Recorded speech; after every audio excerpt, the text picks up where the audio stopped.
Assalamualaikum warahmatullahi wabarakatuh.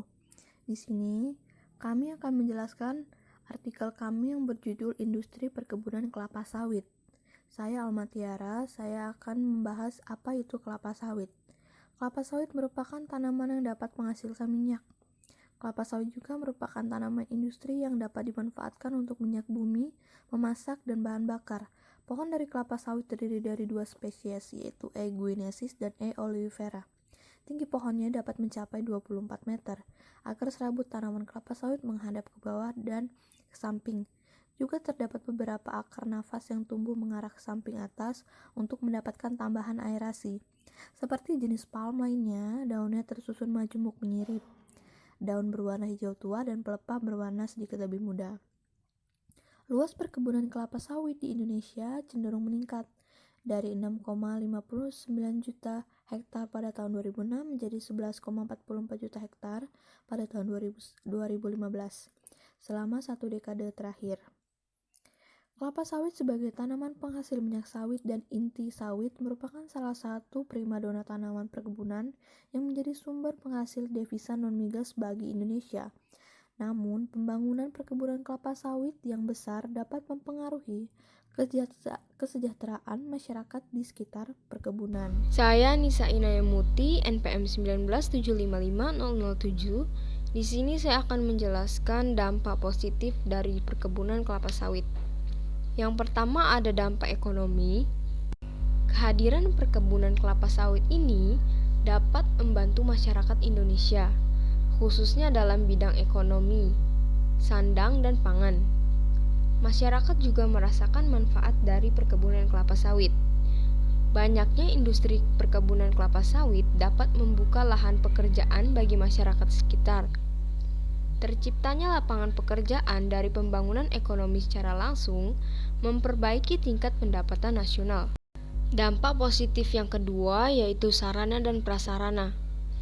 Setelah berdirinya perusahaan perkebunan kelapa sawit, terdapat perubahan pada kondisi sarana dan prasarana, khususnya yaitu jalan dan jembatan.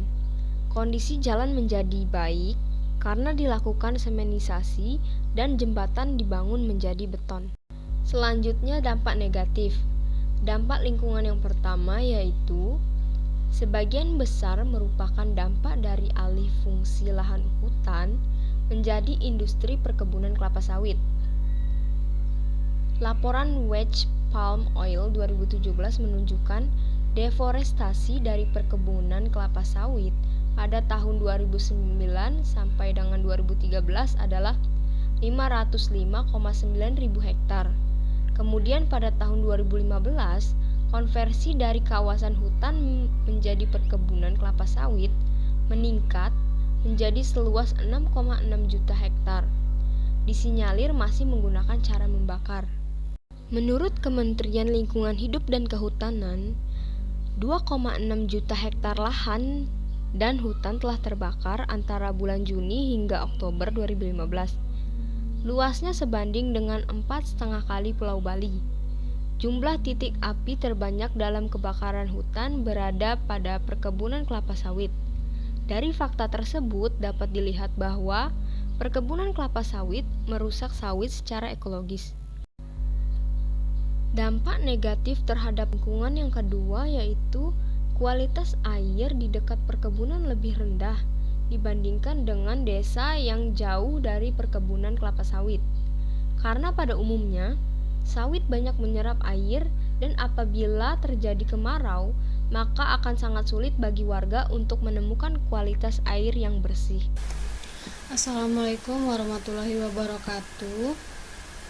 Perkenalkan, saya Nur Hafiza Julia Hayati, NPM 197555029. Saya akan melanjutkan dari dampak negatif adanya perkebunan kelapa sawit yang berdampak pada lingkungan.